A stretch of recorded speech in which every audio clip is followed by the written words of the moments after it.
కాడుండి ఏమో కొన్ని చనిపోతే కొన్ని ఏం చేస్తాయి అని భయంతో నేను మొత్తం చాలా వరకు పురుగులు తీసేసానండి.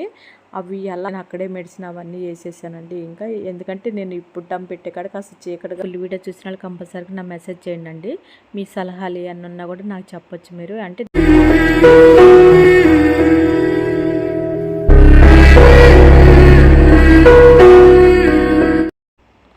అండి మీరైతే ఫుల్ వీడియో అయితే మిస్ అవ్వకుండా చూడండి, మీకు అర్థమవుతుంది.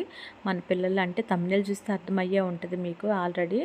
బుడ్డిదానికి ఏమైంది ఏంటండి, కొత్త వాళ్ళకంటే అర్థం కాదు, పాత వాళ్ళకైతే అర్థమవుతుంది. ఆ తమిళ చూస్తే అంటే కుక్క పిల్ల అంటే ఇష్టం ఉన్న వాళ్ళకి మాత్రం కంపల్సరీగా అక్కడ ఏమైంది ఏంటని అర్థమయ్యే ఉంటుంది మీకు. మీరైతే ఫుల్ వీడియో చూసిన వాళ్ళు కంపల్సరీగా నా మెసేజ్ చేయండి. మీ సలహాలు ఏమన్నా ఉన్నా కూడా నాకు చెప్పొచ్చు మీరు. అంటే నేను అవి పాటిస్తాను, నేను ఇలా చేయండి అమ్మ ఇలా అనేసి.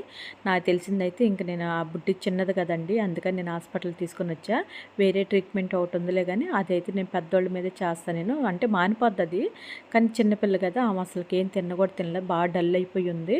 అందుకని నేను హాస్పిటల్ తీసుకొని వచ్చానండి. ఇక మన డాక్టర్ గారు అందుబాటులోనే ఉన్నారు, సోమవారం రోజు ఉన్నారు కాబట్టి నేను తీసుకొని వెళ్ళానండి. సోమవారం నైట్ తీసుకొని వెళ్ళాను నేను డాక్టర్ గారి దగ్గరికి. ఆ స్ప్రే కొట్టిన తర్వాత మటుకి అవి ఎలా వచ్చినాయి అంటే పురుగులు మామూలుగా లేవండి, వైట్ కలర్లో పురుగులు చాలా వరకు వచ్చినాయండి. అది కొట్టిన తర్వాత అవే చనిపోతాయిలమ్మ వదిలేసి అన్నారు డాక్టర్ గారు వచ్చేసి. కానీ మన వాగం కదా, అవి బయటకు వస్తుంటే అసలు మళ్ళీ ఆ పిల్లకాడుండి ఏమో కొన్ని చనిపోతే కొన్ని ఏం చేస్తాయి అని భయంతో నేను మొత్తం చాలా వరకు పురుగులు తీసేసానండి. అవి ఎలా అంటే ఒకదాని తర్వాత ఒకటి బయటకు వస్తూనే ఉన్నాయండి. ఆ స్ప్రే కొట్టిన తర్వాత మటుకు అసలుకి ఎలా వస్తున్నాయో తెలుసా, దగ్గరగా చూస్తే అర్థమవుతుంది నిజంగా. సన్నీయ కొంచెం ఎడంగా ఉండడం, అమ్మ ఏంటి మమ్మీ అని చెప్పేసి నేనైతే చాలా వరకు తీసేసానండి. నా చేతని వరకు అవి వస్తూనే ఉన్నాయి, నేను తీసేసి చంపేస్తూనే ఉన్నాను నేను వాటిని. బుడ్డమ్మ అయితే కూసేపు అల్లాడిందండి, ఎందుకంటే ఆ స్ప్రే అనేది కాస్త మంటగా అలా ఉంటుందని చెప్పారు.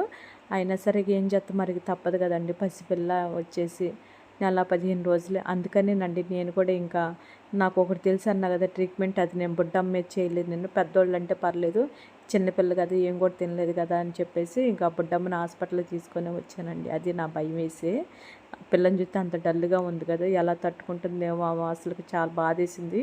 ఆ పురుగులన్నీ తీసేసానండి నేను, నా చేతన వరకు నేను మొత్తం తీసేసానండి, మొత్తం క్లీన్ చేశాను నేను. ఒక మెడిసిన్ ఒకటి ఇచ్చారు కడుపులోకి, అది ఇంకా మనకు 2 పూటలు వాడమని చెప్పారు. నేను అక్కడే మెడిసిన్ అవన్నీ వేసేసానండి. ఇంకా ఎందుకంటే నేను ఇప్పుడు దమ్ పెట్టే కాడ కాస్త చీకటిగా ఉంటుంది, నైట్ టైం కదా అక్కడ నాకు కుదరదు అని చెప్పేసి మళ్ళీ లైట్గా పేలు కూడా పడినండి. ఆ పేలు పౌడర్ కూడా నాకు ఇంట్లో ఉంది కాబట్టి అదైతే రేపు మార్నింగ్ నేను పేలు పౌడర్ ఇచ్చి చల్లొచ్చులని చెప్పేసి ముందు నేను తల్లి దగ్గరికి తీసుకొని వెళ్ళండి బొడ్డమ్మని ఇచ్చేసి.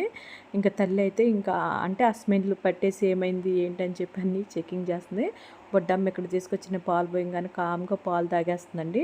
అప్పుడు వరకేమో డల్గా పడుకొని ఉంది కదా అందుకే, ఎందుకంటే అరిసింది కదా ఆ మంటకి తట్టుకోలేక. అందుకని చూడ మా బ్యాక్ సైడ్ ఎంత చీకటిగా ఉందో.